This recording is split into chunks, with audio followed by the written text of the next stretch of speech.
জমিনে আল্লাহর কোরআনের আইন বাস্তবায়নের জন্য, আল্লাহর জমিনে ইসলামী হুকুমত বাস্তবায়নের জন্য যা করতে হয় আমরা তাই করব। জীবন দিতে হলে জীবন দেব, রক্ত দিতে হলে রক্ত দেব, যুদ্ধ করতে হলে যুদ্ধ করব।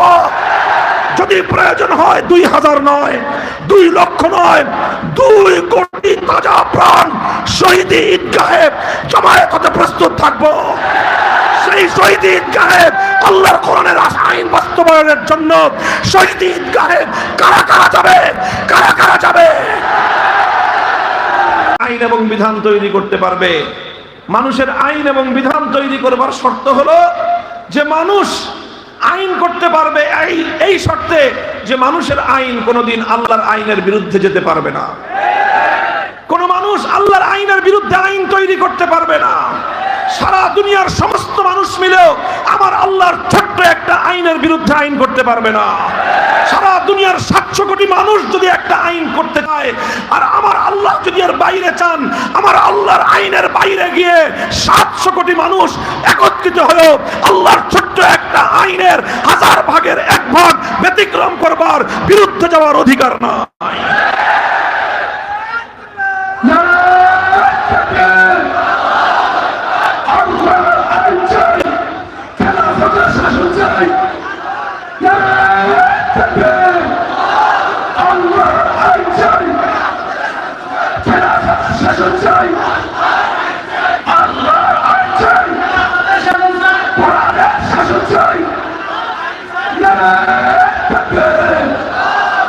এই কথাটা খুবই গুরুত্বপূর্ণ, কারণ আজ এই তাওহীদ ফিল হাকিমিয়া আইন এবং বিধানের ক্ষেত্রে আল্লাহর একত্ববাদকে অস্বীকার করবার কারণে, আল্লাহর এই একত্ববাদ থেকে দূরে সরে যাওয়ার কারণে হাজার হাজার নয়, লক্ষ লক্ষ নয়, কোটি কোটি মুসলমান ঈমান হারা হয়ে গেছে, মুশরিকে পরিণত হয়ে গেছে, কিন্তু খবর নাই।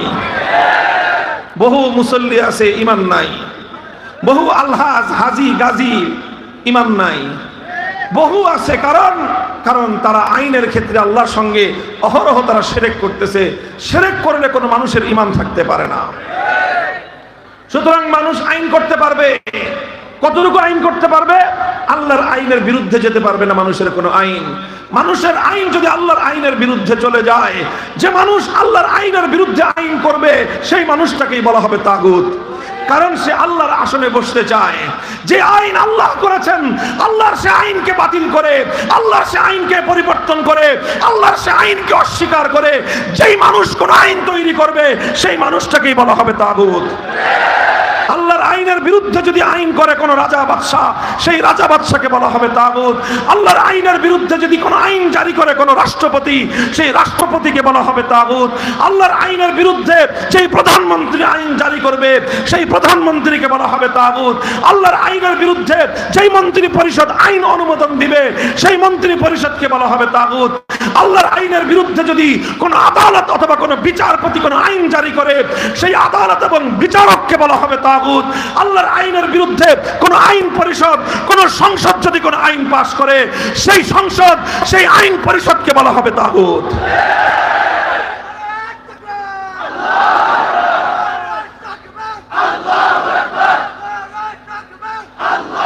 মুহতারাম হাজিরিন, কথাটা খুব ভালো করে বুঝবেন। আল্লাহর কোরআন বলেছে, আল্লাহ নিজে বিস্ময় প্রকাশ করেছেন, আশ্চর্য প্রকাশ করেছেন। আল্লাহ প্রশ্ন রেখে বলেন যে এটা কিভাবে সম্ভব যে কিছু মানুষ যেটা চায়, ইয়াজুমুনা আন্নাহুম আমানু, তারা দাবি করে তারা ঈমানদার, অথচ ইউরিদুনা ইয়াতাহাকামু ইলাত তাগুত, অথচ তারা তাগুতের কাছে বিচার চাইতে যায়, তারা তাগুতের সিদ্ধান্ত মানতে চায়, তারা তাগুতের ফয়সালা চায়। আল্লাহর উপর ঈমান আর তাগুতের ফয়সালা মানা, এই দুটো কশিনকালেও একাকার হতে পারে না। মুহতারাম হাজিরিন, মুসলিম সমাজের মধ্যে, ঈমানদারদের মধ্যে কোনোদিন আল্লাহর আইনকে উৎখাত করে মানুষের বানানো আইন চলতে পারে না। এটা একটা অভিশপ্ত ব্যবস্থা, এটা একটা লানাতের ব্যবস্থা। এই অভিশপ্ত ব্যবস্থা মুসলমানদের মধ্যে শত শত বছর পর্যন্ত ছিল না। কোন ঈমানদার এ কথা কল্পনাও করতে পারত না যে কোন মানুষ আল্লাহর আইনকে উৎখাত করে নিজেরা তার পরিবর্তে আইন তৈরি করতে পারে। মানুষ এত বড় গাদ্দার আর বিশ্বাসঘাতক হতে পারে, মুসলমানরা এটা জানতই না। সর্বপ্রথম মুসলিম সমাজের মধ্যে তাতারি সম্প্রদায়, মঙ্গোলীয়রা মুসলিম দেশগুলোকে দখল করে সেই জায়গাগুলোতে আল্লাহর আইনকে উৎখাত করে মঙ্গোলি এবং তাতারিদের নেতা চেঙ্গিস খানের বানানো আইন তারা মুসলিম জাতির উপর চাপিয়ে দিয়েছিল।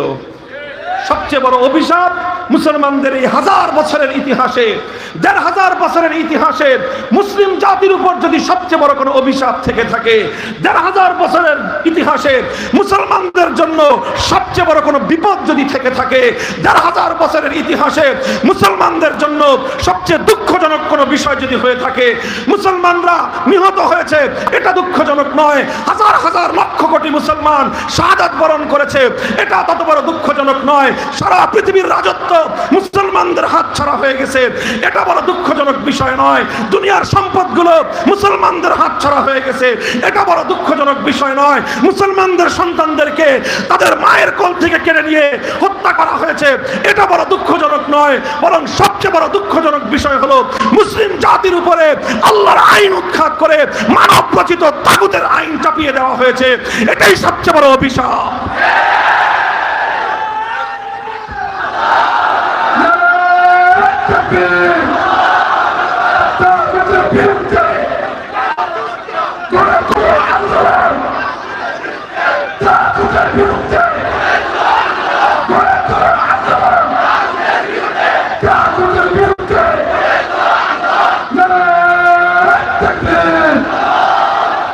ভাই, ইমানকে হেফাজত করেন, ইমান হেফাজত করেন।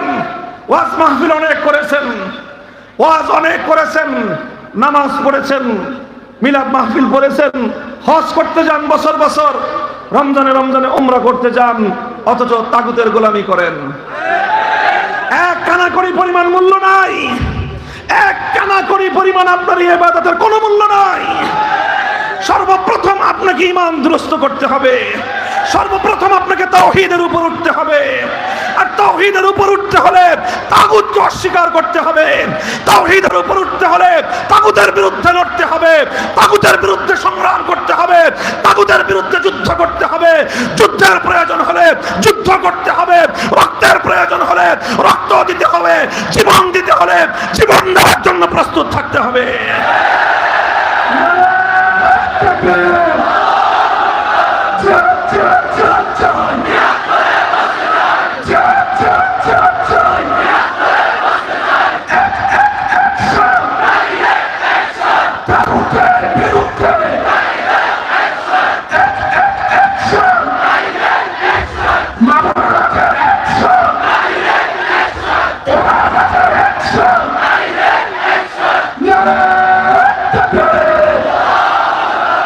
এই চেঙ্গিসিরা যখন, তাতারিরা যখন মুসলমানদের উপর চেঙ্গিস খানের বানানো আইন চাপিয়ে দিল, আল্লাহর আইন উৎখাত করে দিল, মুসলমানরা এক মুহূর্তের জন্য নীরব থাকে নাই। বিশেষ করে আলেম সমাজ এক মুহূর্তের জন্য মানব রচিত আইনকে তারা বরদাস্ত করে নেয় নাই। ইতিহাস সাক্ষী, তাতারিদের বিরুদ্ধে তারা লড়াই করেছে, সংগ্রাম করেছে, যুদ্ধ করেছে, রক্তের সাগর প্রবাহিত করেছে, জীবন দিয়ে দিয়ে মুসলমানদের লাশের স্তূপ পড়ে গিয়েছে, মুসলমানরা সব কিছুকে বরদাস্ত করে নিয়েছে, কিন্তু আল্লাহর আইনের পরিবর্তে মানুষের বানানো আইনকে তারা মেনে নেয় নাই। শাইখুল ইসলাম ইবনে তাইমিয়া রাহমাতুল্লাহি আলাইহি জীবনের স্বর্ণ সময়গুলো, জীবনের সবচেয়ে গুরুত্বপূর্ণ সময়গুলো কারাগারে বন্দী থেকেছেন। 6 বার তিনি জীবনের মূল্যবান নাই এই শাহাদাতের রক্তের বিনিময়ে থেকে আল্লাহ পাক রব্বুল আলামিন এই অভিশাপ দূর করে দিয়েছেন। মুসলমানরা চেঙ্গিস খানের আইন উৎখাত করে আবার আল্লাহর আইন বাস্তবায়ন করতে সক্ষম হয়েছে। এভাবে আবার শত শত বছর চলেছে।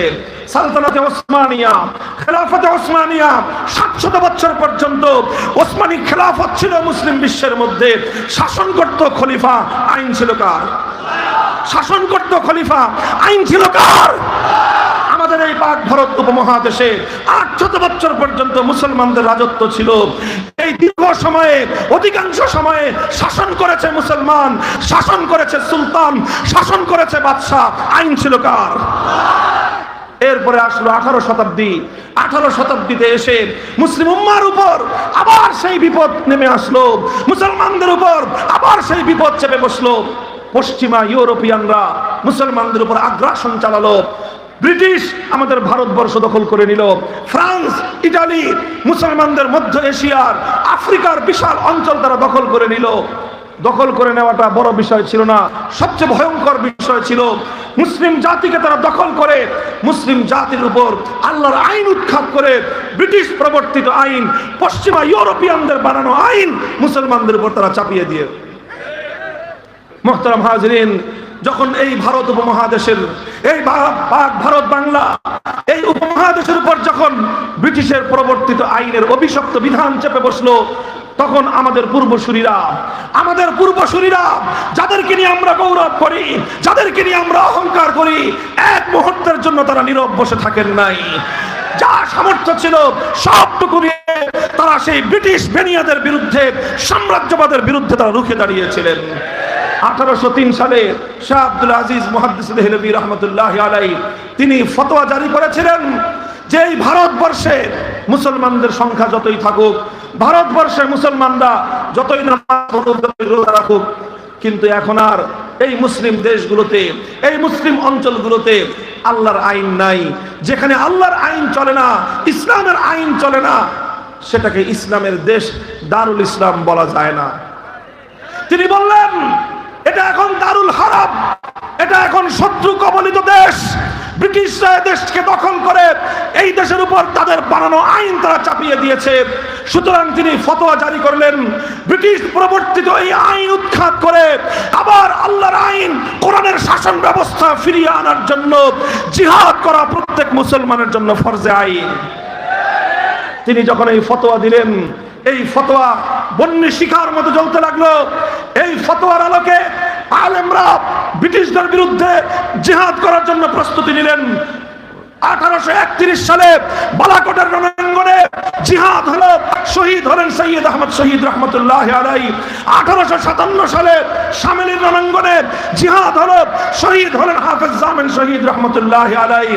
হাজার হাজার আলেমকে ফাঁসি কাস্টে ঝুলানো হলো, হাজার হাজার উলামায়ে কেরামকে আগুন দিয়ে পুড়িয়ে ভস্ম করে দেওয়া হলো, হাজার হাজার উলামায়ে কেরামকে গরু আর মহিষের চামড়ার মধ্যে ভরে নদীর উত্তাল স্রোতের মধ্যে ফেলে নির্মমভাবে তাদেরকে হত্যা করা হলো। ইয়তীম হলো উলামায়ে কেরামের সন্তান, বিধবা হলো আলেমদের স্ত্রীরা, কোল খালি হলো আলেমদের মায়েদের। সব কিছু তারা বরদাস্ত করে নিয়েছিলেন, কিন্তু আল্লাহর কোরআনের শাসন ব্যবস্থার পরিবর্তে পশ্চিমা ব্রিটিশ প্রবর্তিত আইন ব্যবস্থা তারা মেনে নেন নাই। 1866 সালে দারুল উলুম দেওবন্দ প্রতিষ্ঠা করেন। 80 বছর সংগ্রাম করেন। 80 বছর সংগ্রাম করার পর 1947 সালে ব্রিটিশরা আমাদের দেশ ছেড়ে যেতে রাজি হয় এবং তারা ছেড়ে যেতে বাধ্য হয়। ব্রিটিশরা যখন এই দেশটা ছেড়ে চলে যাবে, তখন এই দেশের সামনে প্রশ্ন আসলো, এই দেশটা এখন কিভাবে চলবে? একসাথে চলবে না ভাগ হবে? হিন্দুরা বলল এই গোটা ভারতবর্ষ একসাথে চলবে। কেন? কারণ হিন্দুদের সংখ্যাধিক্য, তারা সংখ্যাগরিষ্ঠ। ভারত যদি একসঙ্গে থাকে হিন্দুদের প্রাধান্য থাকবে।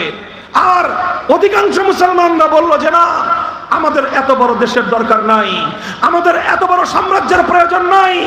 আমরা চাই একটা ভূখণ্ড, আমরা চাই একটা মানচিত্র, আমরা চাই একটা দেশ।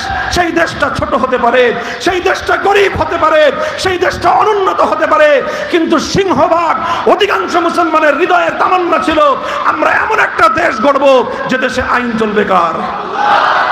যে দেশের সংবিধান হবে আল কোরআন। এই অভিপ্রায় নিয়ে অধিকাংশ মুসলমান তারা একজোট হলেন। আর 1947 সালে এই ভারতবর্ষ দুটো দেশ হলো, একটা হলো ভারতবর্ষ, একটা হলো ইন্ডিয়া, আর একটা হলো মুসলমানদের ভূখণ্ড, নাম হলো তার পাকিস্তান। মুহতারাম হাজিরিন, পাকিস্তান নামটা এখানে মুখ্য নয়। আসল ব্যাপার হলো যখন এই দেশ ভাগ হয়েছে, এক ভাগ পড়েছে হিন্দুদের ভাগে, আরেক ভাগ পড়েছে মুসলমানদের ভাগে। এই মুসলমানদের জন্য আলাদা রাষ্ট্র করা উদ্দেশ্য আর কিছু ছিল না। রাজত্ব করা মুসলমানদের উদ্দেশ্য ছিল না, বাদশাহী করা মুসলমানদের উদ্দেশ্য ছিল না, ক্ষমতার স্বাদ আস্বাদন করা মুসলমানদের উদ্দেশ্য ছিল না, হালুয়া রুটি ভাগ বাটোয়ারা করা মুসলমানদের উদ্দেশ্য ছিল না। মুসলমানদের একটাই কামনা, একটাই বাসনা, একটাই হৃদয়ের তামান্না, একটা দেশ হবে, সে দেশে আইন চলবে কার? এজন্য মুসলমানদেরকে অনেক ত্যাগ স্বীকার করতে হয়েছে, অনেক জীবন দিতে হয়েছে, অনেক রক্ত দিতে হয়েছে, লক্ষ লক্ষ মুসলমান বাপ দাদার ভিটে মাটি ছাড়তে হয়েছে। যারা বয়স্ক মুরব্বী আছেন তারা সেই ইতিহাসের সাক্ষী, যারা ইতিহাস পড়েছেন তারা জানেন 47 সালে দেশ বিভাগের সময় কত মানুষকে ত্যাগ আর কোরবানি স্বীকার করতে হয়েছে, কত মানুষকে নিজের বাপ দাদার 14 পুরুষের রাজত্ব ছেড়ে দিতে হয়েছে, কোটি কোটি টাকার সম্পদ ছেড়ে দিয়ে একদিনে পথের ভিখারিতে পরিণত হয়েছে। মুসলমানেরা সব স্বীকার করে নিয়েছে, তারা সেই হিন্দুস্তান ছেড়ে দিয়ে, হিন্দুদের এলাকা ছেড়ে দিয়ে মুসলিম এলাকা, যেখানে আল্লাহর কোরআনের শাসন কায়েম হবে, যেখানে ইসলামী শাসন প্রতিষ্ঠা হবে, এমন একটা দেশ গড়বার জন্য সব মায়ার টান পিছু ছেড়ে দিয়ে, সমস্ত সম্পদের পিছনে লাঠি মেরে, শুধুমাত্র আল্লাহর ভালোবাসায়, আল্লাহর কোরআনের ভালোবাসায় তারা সবকিছু ছেড়ে দিয়েছিল। আর এই ছেড়ে দিয়ে আসার সময় অনেক বাবা সন্তানকে হারিয়েছে, অনেক সন্তান বাবাকে হারিয়েছে, অনেক মা সন্তান হারিয়েছে, অনেক মায়ের বুক থেকে সন্তানকে কেড়ে নেওয়া হয়েছে। সন্তান হারানোর বেদনা মা তার বুকের মধ্যে চেপে রেখেছে। একটাই সান্ত্বনা ছিল, একটা দেশ হবে যে দেশের আইন হবে আল্লাহর কোরআনের আইন। এই সব বরদাস্ত করে, অনেক কষ্ট স্বীকার করে, অনেক ত্যাগ আর কোরবানি স্বীকার করে, অনেক সম্পদ, অনেক জান মাল সব কিছু বিলিয়ে দিয়ে শুধুমাত্র আল্লাহর কোরআনের আইনের জন্য, শুধুমাত্র ইসলামী হুকুমতের জন্য মুসলমানরা সবকিছু হাসি মুখে বরদাস্ত করে নিয়েছিল। দোস্ত, আশ্চর্যজনক বিষয় হলো মুসলমানরা, গোটা ভারতবর্ষের মুসলমানরাই এই ত্যাগ আর কোরবানি স্বীকার করেছিল। সেই পাঞ্জাবের মুসলমানরা ত্যাগ আর কোরবানি স্বীকার করেছে, বলুচিস্তানের মুসলমানরা ত্যাগ আর কোরবানি স্বীকার করেছে, সেই সীমান্ত প্রদেশের মুসলমানরা ত্যাগ আর কোরবানি স্বীকার করেছে। সব ত্যাগ আর কোরবানি যদি একদিকে রাখেন, আর শুধুমাত্র আমার এই বাংলা অঞ্চলের, এই বাংলাদেশের মুসলমানদের যে ত্যাগ আর কোরবানি ছিল সেটাকে যদি আরেক দিকে রাখেন, বাংলাদেশের মুসলমানদের ত্যাগ আর কোরবানির পাল্লা ভারী হয়ে যাবে। এই আমার দেশ, এই আপনার দেশ, এই আমাদের পূর্বপুরুষদের এই দেশ, এই সোনার বাংলাদেশ, এই দেশের গৌরবোজ্জ্বল ইতিহাস রয়েছে। এই দেশ জন্ম দিয়েছে তিতুমিরকে, এই দেশ জন্ম দিয়েছে হাজী শরীয়তুল্লাহর মতো ব্যক্তিকে, এই দেশ জন্ম দিয়েছে ফকির মজনু শাহকে, আর এমন অসংখ্য আত্মত্যাগী বীর মুজাহিদদেরকে এই মাটি জন্ম দিয়েছে, যারা শুধুমাত্র আল্লাহর জন্য, আল্লাহর আইনের জন্য, আল্লাহর কোরআনের শাসনের জন্য সারা দুনিয়াকে ছাড়তে তারা প্রস্তুত হয়ে গিয়েছে। এই মুসলমান, বাংলাদেশের মুসলমান, এটা আসমান থেকে নামে নাই। আমার বাবা, আপনার বাবা, আপনার দাদা, আমাদের দাদা, আমাদের পূর্বপুরুষরা এগুলো করেছিল। হে মুসলমান, আজ আমাদের লজ্জা হওয়া উচিত, যাদের পূর্বপুরুষরা শুধু আল্লাহর কোরআনের আইনের জন্য সমস্ত কিছুকে ত্যাগ করেছিল, আজ তাদের পরবর্তী পুরুষরা কেউ গণতন্ত্র আব্রাহাম লিঙ্কনের আদর্শের জন্য, আর কেউ কার্ল মার্কস, মাও সেতুং, লেনিনের আদর্শের জন্য লড়াই করো। লজ্জা হওয়া উচিত, কচু গাছে গলায় দড়ি দেওয়া উচিত। এর চেয়ে লজ্জার আর কিছু হতে পারে না। তোমরা জাগো, তোমাদের পূর্বপুরুষদের ইতিহাস পড়ো। আমি যা বলেছি ইতিহাসের সোনালী পাতায় অক্ষরে অক্ষরে লিখিত আছে। মুহতারাম হাজিরিন, আমাদের পূর্বপুরুষরা বাড়ির কাছের কলকাতা, এই কলকাতা সামান্য কত দূর গেলেই এই কলকাতাকে লাথি মেরেছে। আমার বাংলাদেশের চতুর্পার্শ্বে ভারত, এই ভারতকে 14 তালাক দিয়েছে, দিল্লিকে তারা থুতু দিয়েছে, সব ছেড়ে দিয়ে 2000 মাইলের দূরত্বের খান পাঠানদের সঙ্গে হাত মিলিয়েছিল। খান পাঠানদের প্রতি আলাদা কোনো পীড়িত ছিল না, শুধু একটাই আকাঙ্ক্ষা ছিল, ওরাও মুসলমান, আমরাও মুসলমান, আসো মিলেমিশে একটা দেশ গঠন করি যে দেশে আইন চলবে কার? 1947 সালে সেই দেশ হলো। কিন্তু দুর্ভাগ্যজনকভাবে পশ্চিম পাকিস্তানি শাসক গোষ্ঠী তারা একের পর এক বিশ্বাসঘাতকতার গাদ্দারি করতে আরম্ভ করলো। আমার দেশের মুসলমানরা বলল যে কথা তো ছিল একটা রাষ্ট্র হবে, যে রাষ্ট্রে ব্রিটিশের আইন চলবে না, আইন চলবে কার? তা আপনারা আল্লাহর আইন জারি করেন, আপনারা ইসলামী শরীয়ত বিধান না এটা বাস্তবায়ন করেন। পশ্চিম পাকিস্তানি শাসক গোষ্ঠী বলে যে হুজুর, রাষ্ট্রটা এখনো শিশু রাষ্ট্র, তো এখনই এখানে আল্লাহর আইন জারি করা যাবে না, কারণ কোরআনের শাসন একটু শক্ত কঠিন, শিশু রাষ্ট্র এত কঠিন শাসন বরদাস্ত করতে পারবে না। আপনারা কয়েকটা দিন সবুর করেন, আমরা একটু লাইন আপ করে আনতেছি, একটু শিশু রাষ্ট্রটা একটু বড় হলেই আমরা ইসলামী শাসন কায়েম করব। এরপরে চলে যায় সময়, গড়িয়ে যায় সময়, সময়ের পর সময়, বছরের পর বছর, 5 বছর, 10 বছর, 15 বছর, 20 বছর। হুজুররা জিজ্ঞাসা করে, আপনার শিশু রাষ্ট্র বড় হয়েছে? কয় না, এটা এখনো বড় হয় নাই। 20 বছর পরে অতিক্রান্ত হয়ে যায়। জিজ্ঞাসা করলো, তোর এই বুইরা খাটাস পোলা বড় হবে কবে? বুঝেন নাই কথা? 20 বছর হয়ে গেছে, কয় এই পোলা এখনো বলে শিশু। 24 বছর হয়ে গেল, কয় এখনো শিশু। আমার আব্বা জান শাইখুল হাদিস রহমতুল্লাহ আলাইহি তিনি কৌতুক করে এই নির্মম হৃদয়ের রক্তক্ষরণের কথাটাকে, দুঃখের কথাটাকে হাসির ছলে বলতেন, যেই পোলা 24 বছরের শিশু থাকে, নাবালেগ থাকে, সাবালক হয় না, এই পোলা 90 বছরে আর সাবালক হবে না। কথা বলেন ঠিক না বেঠিক? আরে ভাই, 24 বছরের পোলা শিশু থাকে না, যুবক হয়। 24 বছরের সন্তান সে তো শিশু থাকবে না, সে তো টকবকে তারুণ্যের যুবকের মতো, আবু সাঈদের মতো জালিমের বুলেটের আঘাতে বুক টান করে দাঁড়িয়ে ফ্যাসিবাদের বিরুদ্ধে লড়াই করবে। 24 বছরের যুবকরা তো মীর মুগ্ধের মতো সত্যের জন্য জীবন দিবে। 24 বছরের যুবকরা তো আল্লাহর কোরআনের শাসন কায়েম করবার জন্য অকাতরে শাহাদাতের রক্ত দিবে।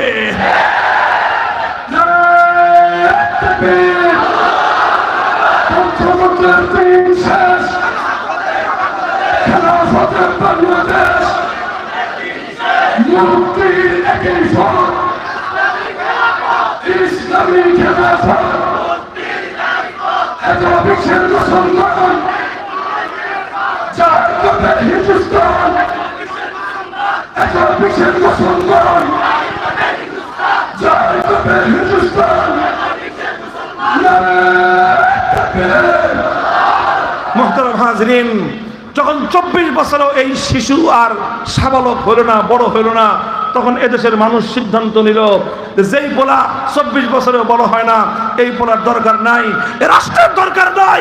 যে রাষ্ট্র 24 বছরেও তার জাতির সঙ্গে কৃত অঙ্গীকার বাস্তবায়ন করতে পারে না, সে রাষ্ট্র ভেঙে টুকরো করে দাও, সে রাষ্ট্র খান খান করে দাও। আমরা সেই রাষ্ট্র চাই না যে রাষ্ট্র তার জাতির সঙ্গে কৃত ওয়াদা 24 বছরে বাস্তবায়ন করতে পারে না। 1970 সাল আসলো, এই বঙ্গ এলাকা থেকে একজন নেতা দাঁড়াইলেন, যিনি 47 সালে মুসলিম লীগ করতেন, যিনি 47 সালে জাতিকে বলেছিলেন যে মুসলমানদের জন্য আলাদা দেশ গঠন করতে হবে। কেন? তিনি বলেছিলেন মুসলমানদের জন্য আলাদা দেশ গঠন করলে কোরআনের শাসন আসবে, মুসলমানদের উন্নতি হবে। 47 সালে এই সমস্ত কথাবার্তা বলার পরে আস্তে আস্তে তিনি পরিবর্তন হতে লাগলেন। মুসলিম লীগ থেকে প্রথমে আওয়ামী মুসলিম লীগ হলেন, এরপরে আওয়ামী মুসলিম লীগ থেকে তিনি আওয়ামী লীগ হয়ে গেলেন, অর্থাৎ মুসলমান থেকে আস্তে আস্তে আওয়ামী লীগ হয়ে গেলেন। এরপরে আবার 70 সালে তিনি একটু ভালো হয়ে গেলেন। 70 সালে ভালো হয়ে নির্বাচনের আগে জাতির সঙ্গে একটা ওয়াদা করলেন, বললেন যে আমাকে ভোট দেন, আমার দলকে ভোট দেন, আমি ওয়াদা করতেছি, অঙ্গীকার করতেছি, আমরা পাশ করতে পারলে কোরআন সুন্নাহর বিরুদ্ধে কোনো আইন আমরা করব না। সেই নেতাকে চিনেন? সেই নেতার নাম হলো শেখ মুজিবুর রহমান সাহেব। তিনি ওয়াদা করেছিলেন 70 সালের নির্বাচনে, আওয়ামী লীগের নির্বাচনী ম্যানিফেস্টো এটাই ছিল, আওয়ামী লীগের নির্বাচনী ইশতেহার এটা ছিল। আমরা ইতিহাস থেকে কথা বলি, বাংলাদেশের স্বাধীনতার দলিল খুঁজে দেখেন, 70-এর নির্বাচনে আওয়ামী লীগের নির্বাচনী ইশতেহারে কোরআন সুন্নাহর বিরুদ্ধে কোনো আইন তৈরি না করবার অঙ্গীকার ছিল। যদি আমার কথা ভুল প্রমাণ করতে পারেন কেউ, হাজার হাজার মানুষের সামনে কথা দিচ্ছি, আর কোনোদিন মামুনুল হক মাইকের সামনে কথা বলবে না। এটা ইতিহাস, ইতিহাসের দলিল। যখন তিনি এই ওয়াদা করলেন, এদেশের মানুষ তার বাক্সে সিল মারলো, নৌকা মার্কায়। কি পরিমাণ সিল মারতে মারতে বাক্স উপচায় পড়লো। গোটা পাকিস্তানে তিনি নিরঙ্কুশ সংখ্যাগরিষ্ঠতা অর্জন করলেন। সরকার গঠন করার মতো তিনি নির্বাচনী আসন পেয়ে গেলেন, সংখ্যাগরিষ্ঠতা পেয়ে গেলেন। পশ্চিম পাকিস্তানিরা তাকে ক্ষমতা হস্তান্তর না করে 1971-এর 25শে মার্চ ভয়াল কালো রাতে বাংলাদেশের উপর তারা বর্বর হামলা চালায়। এর প্রেক্ষিতে 26শে মার্চ কালুরঘাট থেকে বাংলাদেশের স্বাধীনতার ঘোষণা পাঠ করা হয়। 9 মাস মুক্তিযুদ্ধ চলে। 71-এর 16ই ডিসেম্বর বাংলাদেশ স্বাধীনতা লাভ করে। আর এই 9 মাস শেখ মুজিবুর রহমান সাহেব পশ্চিম পাকিস্তানে তাদের হেফাজতে বন্দিত্বে বরণ করেন, কারাগারে ছিলেন। ৭১-এর ১৬ ডিসেম্বরের পর তিনি মুক্তি পেয়ে গেলেন লন্ডনে। এরপরে তার সঙ্গে যোগাযোগ হলো শ্রীমতী ইন্দিরা গান্ধীর। ভারতের তৎকালীন প্রধানমন্ত্রী শেখ মুজিব সাহেব বাংলাদেশে আসার আগে শ্রীমতী ইন্দিরা গান্ধী ভারতের প্রধানমন্ত্রী ছোট্ট একটা চিরকুট মুজিব কোটের পকেটে ঢুকিয়ে দিয়ে বললেন, বাংলাদেশে যাইতেছ, যে বাংলাদেশে এমন একটা সংবিধান করবা যেই সংবিধানের মূলনীতি হবে ভারতের সংবিধানের মূলনীতি, এমন একটা সংবিধান করবা যেই সংবিধানের মাধ্যমে তোমার দেশটা হবে ভারতের গোলাম, এমন একটা দেশ করবা যেই দেশ মানচিত্রে স্বাধীন বাংলাদেশ থাকবে কিন্তু সেই দেশটা চিরদিনের জন্য হবে ভারতের গোলাম। আর তিনি এসে সেই সংবিধান করলেন। ৭২ সালের সেই সংবিধান, যেই সংবিধানের মধ্যে ভারতের ইন্ডিয়ার সংবিধানের মূলনীতিগুলো জাতীয়তাবাদ, ধর্মনিরপেক্ষতাবাদ, গণতন্ত্র এবং সমাজতন্ত্রকে বাস্তবায়নের মাধ্যমে কার্যত বাংলাদেশকে ভারতের চরমতলে বলি দেওয়া হলো। ৭১-এর মুক্তিযুদ্ধের চেতনাকে হত্যা করে ৭২-এর ভারতের দালালির চেতনা তৈরি করা হলো। মুসলমান, আজ এ কথা ভালো করে বলবার সময় এসেছে। বাংলাদেশের দুটি চেতনা ছিল, একটা চেতনা ছিল ৭১-এর, আরেকটা চেতনা ছিল ৭২-এর। কিন্তু আজ ৫০ বছর ধরে বাংলাদেশের মানুষকে ৭২-এর ভেজাল চেতনা ৭১-এর চেতনার নামে খাওয়ানো হয়েছে। ৭১-এর চেতনা ছিল জালিমের বিরুদ্ধে মজলুমের লড়াই, ৭১-এর চেতনা ছিল বৈষম্যের বিরুদ্ধে লড়াই, ৭১-এর চেতনা ছিল মুসলমানদের অধিকার আদায়ের লড়াই। ১৯৭১ সাল পর্যন্ত চ্যালেঞ্জ করতেছি, ১৯৭১-এর মুক্তিযুদ্ধ সময়কালীন পর্যন্ত ১৬ই ডিসেম্বরের আগ পর্যন্ত কোন বাঙালি নেতা, কোন আওয়ামী লীগের নেতা নেত্রী কেউ কোনদিন ধর্মনিরপেক্ষ মতবাদের কথা ঘুণাক্ষরে মুখে উচ্চারণ করে নাই। এটা কোশ্চেনকালেও মুক্তিযুদ্ধের চেতনা ছিল না। ৭২ সালে ভারত বাংলাদেশকে দালাল এবং বাংলাদেশকে তার অঙ্গরাজ্য এবং তার গোলামের রাষ্ট্রে পরিণত করবার জন্য তার নিজস্ব আদর্শকে বাংলার ৭ কোটি মানুষের উপর চাপিয়ে দিয়েছে। এই জন্য আমরা বলি, এই ৭২-এর সংবিধান চালু করে শেখ মুজিবুর রহমান সাহেব কি করলেন? তিনি আইন করলেন বাংলাদেশে ইসলাম প্রতিষ্ঠার জন্য ইসলামী রাজনীতি নিষিদ্ধ। ৭০ সালে তিনি অঙ্গীকার করেছিলেন কোরআন সুন্নাহ বিরোধী কোনো আইন করবেন না। আবার শুনেন, লিসেন মি, ৭০-এর নির্বাচনের সময় তিনি অঙ্গীকার করেছিলেন কোরআন সুন্নাহর বিরুদ্ধে কোনো আইন করবেন না। আর স্বাধীনতার পর ৭২ সালে তিনি এমন সংবিধান করলেন, এমন আইন করলেন, যেই আইন শুধু কোরআন সুন্নাহ বিরোধী নয়, বরং কোরআন সুন্নাহ বাস্তবায়ন করবার রাজনীতিকে নিষিদ্ধ করে গোটা জাতির সঙ্গে ৭০-এর নির্বাচনের আগে কৃত ওয়াদা এবং অঙ্গীকার ভঙ্গ করে বিশ্বাসঘাতকতার গাদ্দারি করেছেন। এই জন্য আমি বলি,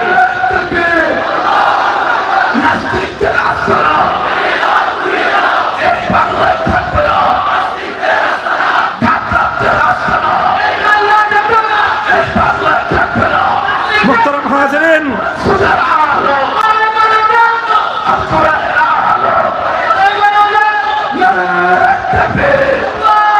এই কথাটা খুব ভালো করে মনে রাখবেন।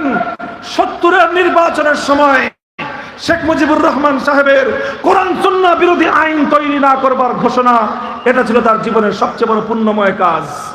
আর ৭২-এর সংবিধান রচনা করে মুসলমানদের হাজার বছরের চেতনাকে হত্যা করে মুসলমানদের ঈমানকে কবর রচনা করে তিনি তার জীবনের সবচেয়ে বড় গাদ্দারি করেছেন।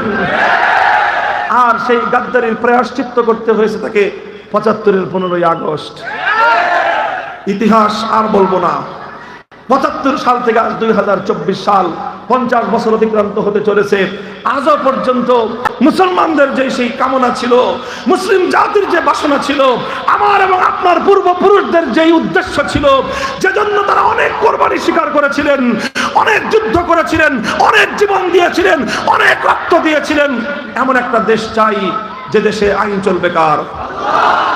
কিন্তু দুঃখজনকভাবে ৫০ বছর পর্যন্ত অনেক কিছু বদল হয়েছে, অনেক পরিবর্তন হয়েছে, কিন্তু সেই ভারতের গোলামীর শিকল থেকে বাংলাদেশকে মুক্তির ব্যবস্থা হবে নাই। এখন আজ বাংলাদেশে আমাদের দুটি ইস্যু, হট ইস্যু, কয়টা? এখন গোটা বাংলাদেশ আজ ঐক্যবদ্ধ যে ভারতীয় আধিপত্যবাদ বাংলাদেশ মানবে না। আগে আমরা শুধু হুজুররা বলতাম, অন্যরা চুপ করে থাকতো। অন্যরা চুপ করতো কেন? কারণ বেশি কথা বললে ভারত নারাজ হবে। এই জন্য ভারতকে বেজার করতে কেউ চাইতো না, এই জন্য আজ কেউ বলতো না। কিন্তু যখন আমার বাংলাদেশের আগরতলার উপহাই কমিশনে, আমার বাংলাদেশের উপহাই কমিশনে যখন হামলা চালায়, যখন লক্ষ মায়ের বুকের রক্তের বিনিময়ে অর্জিত লাল সবুজের পতাকা যখন ওরা পুড়িয়ে দেয়, যখন ওরা আমার বাংলাদেশের সীমান্তের কাঁটাতারে ফেলানিকে গুলি করে হত্যা করে ঝুলিয়ে রাখে, যখন পাখির মতো গুলি করে আমার সীমান্তরক্ষী বাহিনীকে ওরা একের পর এক হত্যা করে, এক সময় এসে বাংলাদেশের রাষ্ট্র কর্ণধারদের ঘুম ভাঙে। কানে দিয়ে পানি ঢুকছে, এখন ভালো তা তো ঢুকছে। এখন ওনারা সবাইকে ডাকছেন, আসেন, সমস্ত রাজনৈতিক দলকে ডাকছেন, সমস্ত ধর্মাবলম্বী হিন্দু, বৌদ্ধ, খ্রিস্টান, মুসলমান সবাইকে ডেকে বলেছেন, এখন যদি আমার দেশকে রক্ষা করতে হয় ভারতীয় আধিপত্যবাদের বিরুদ্ধে রুখে দাঁড়াতে হবে। আমরা বলছি হ্যাঁ ভালো কথা, আমরা তো এটা আরো 50 বছর ধরেই বলি। এখন বাংলাদেশ এক সুরে কথা বলতেছে, ভারতীয় আধিপত্যবাদ বাংলাদেশ মানবে না। আমরা এখন যেই কথাটা বলি, শুধু স্লোগান দিয়ে ভারতের আধিপত্যবাদ থেকে মুক্তি পাওয়া যাবে না। শুধুমাত্র স্লোগান দিয়ে, রাজনীতি দিয়ে, শুধুমাত্র মিটিং মিছিল দিয়ে ভারতের আধিপত্যবাদ থেকে মুক্তি পাওয়া যাবে না। ভারতীয় আধিপত্যবাদ থেকে মুক্তি পেতে হলে 20 বৃক্ষের শেকড় শুদ্ধ উপরে ফেলতে হবে। শুধু ডাল ছাটলে 20 বৃক্ষ মরবে না। শুধু ডাল কেটে গোড়ায় পানি ঢাললে এই বৃক্ষ মরবে? এই 20 বৃক্ষকে যদি মারতে হয় শেকড় শুদ্ধ উপরে ফেলতে হবে। আজ ভারতীয় আধিপত্যবাদকে খতম করার জন্য একটাই উপায়, সেটা হলো ভারতের গোলামীর যে সংবিধান, ওই সংবিধানের ভারতীয় মূলনীতি ধর্মনিরপেক্ষতাবাদ বাংলাদেশ থেকে আবার দিল্লিতে পাঠিয়ে দাও।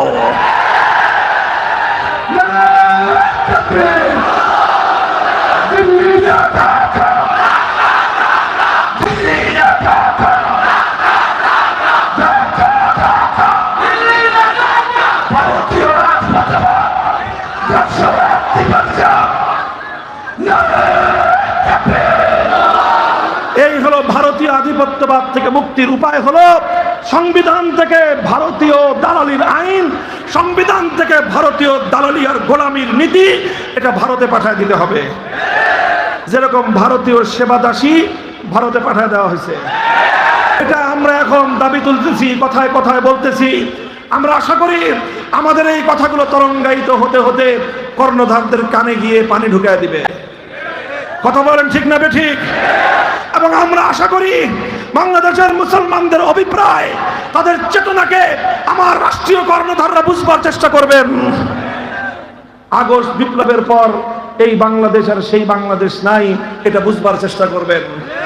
আগস্ট বিপ্লব তো সেই বিপ্লব যে বিপ্লব সংগঠিত হওয়ার পর ভারতীয় সেবাদাসী ফ্যাসিবাদী শেখ হাসিনা বাংলাদেশ থেকে উৎখাত হওয়ার আধা ঘন্টার মধ্যে টেকনাফ থেকে তেতুলিয়া গোটা বাংলাদেশ আধা ঘন্টার মধ্যে সেরেকের